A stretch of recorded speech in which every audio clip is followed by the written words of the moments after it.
Class 12th physics exercise 4th संधारित्र तथा स्थिर विद्युत जनित्र कैपेसिटर्स एंड इलेक्ट्रोस्टैटिक जनरेटर।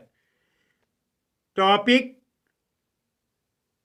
समांतर पट्टिका संधारित्र पैरेलल प्लेट कैपेसिटर। मान लिया, देखिए पहले यहां समझ लीजिए कि ए बी एक संधारित्र है, ए बी एक संधारित्र है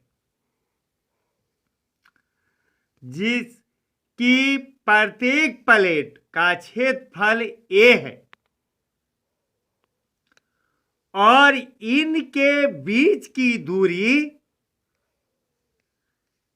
डी इतना कम है कि इन दोनों प्लेटों के बीच सभी बिंदु पर विद्युत क्षेत्र की तीव्रता समान है। जब संग्राहक पट्टिका ए को q आवेश दिया जाता है तो आवेश का पृष्ठ घनत्व स्मॉल सिग्मा हो जाता है। इन सारी बातों को मैं लिखकर समझा दे रहा हूं।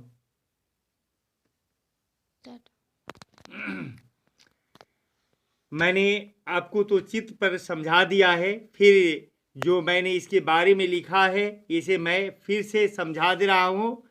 माना कि ए बी एक संधारित्र है, ए बी एक संधारित्र है जिसके प्रत्येक पट्टिका का क्षेत्रफल ए है, प्रत्येक पट्टिका का क्षेत्रफल ए है।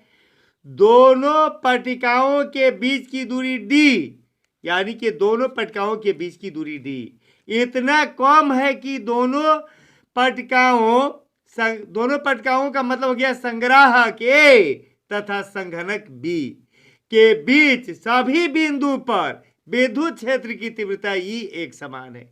यानी कि दोनों प्लेट इतना नजदीक है, यानी कि दोनों के बीच की दूरी डी इतना कम है कि इन दोनों प्लेटों के बीच सभी बिंदु पर विद्युत क्षेत्र की तीव्रता क्या है, एक समान है।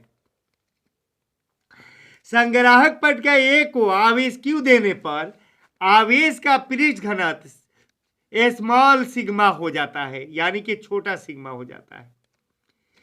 इसलिए सूत्र से स्मॉल सिग्मा बराबर होता है आवेश बटा क्षेत्रफल अर्थात Q बटा A।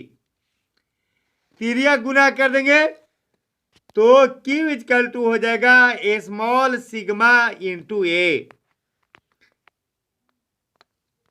तो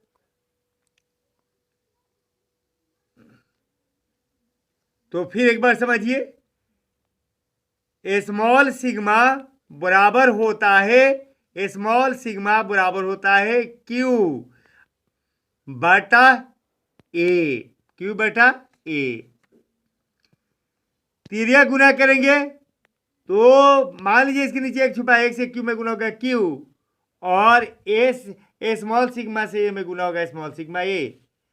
पट्टिकाओं के बीच विभवांतर V बराबर होता है एकांक परीक्षण आवेश Q को B से A तक लाने में किया गया कार्य W के बराबर, अर्थात V बराबर W बटा Q और W बराबर होता है, यानी कि कार्य बराबर होता है बल गुने दूरी, तो बल F दूरी D बटा आवेश बराबर में F बटा Q का मान E होता है। यहाँ लिख भी दिए हैं F बटा Q बराबर E और ये D के D रह गया। पट्टिकाओं के बीच विद्युत क्षेत्र की तीव्रता E एक समान है, इसलिए E बराबर होगा स्मॉल सिग्मा बटा एप्सिलॉन नोट। अब क्या हो जाएगा, ये V के V हो जाएगा और उसके बाद से ये E का मान, यहां देखना है E का मान यहां लाए हुए हैं, इसलिए E का मान ये भर देंगे और ये D के D रह जाएगा। संधारित्र की धारिता C बराबर Q बटा V होता है, तो Q का जो मान यहां लाए थे स्मॉल सिग्मा A, तो स्मॉल सिग्मा A डाल दिए और उसके बाद से V का मान यहां सामने आपके लाए हैं स्मॉल सिग्मा बटा एप्सिलॉन नोट इंटू डी। तो अब क्या होगा, ये स्मॉल बटा का बटा, देखिए स्मॉल सिग्मा ए का बटा है स्मॉल सिग्मा बटा एप्सिलॉन नोट। तो ये जो है पलट के ऊपर चल जाएगा एप्सिलॉन नोट, और ये स्मॉल सिग्मा ए अपनी जगह पर रहेगा, और ये स्मॉल सिग्मा डी नीचे रह जाएगा। ये स्मॉल सिग्मा से स्मॉल सिग्मा कट जाएगा, इसलिए सी बराबर हो जाएगा epsilon naught epsilon note into A बटा डी। अगर दोनों प्लेटों के बीच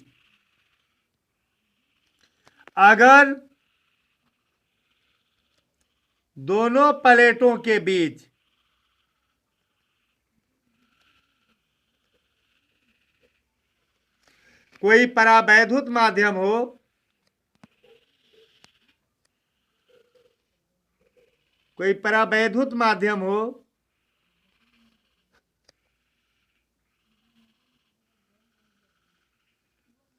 हो तो C बराबर हो जाएगा एप्सिलॉन नोट ए बटा डी। चूंकि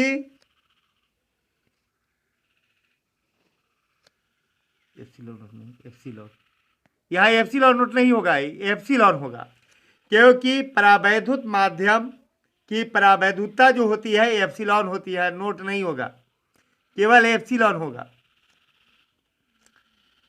चूंकि एप्सिलॉन बराबर होता है epsilon note into R, epsilon R, चूंकि एप्सिलॉन बराबर होता है epsilon note into epsilon R, इसलिए हम सी के सी एप्सिलॉन के बदले में लिख सकते हैं epsilon note into epsilon R, A के ए बटा में हो जाएगा डी। फिर से समझेंगे, यहाँ एप्सिलॉन नोट नहीं है, यहाँ कुछ नहीं है, सिर्फ एप्सिलॉन ए है, बटा में डी है। और फिर ये भी बात समझा जाए कि एप्सिलॉन का मान होता है epsilon note into epsilon R, इसलिए सी के सी रह गया, एप्सिलॉन का मान रख दिए epsilon note into epsilon R, A के रह गया और बटा में डी रह गया। Epsilon note into epsilon R into A बटा डी प्राप्त हुआ। ओ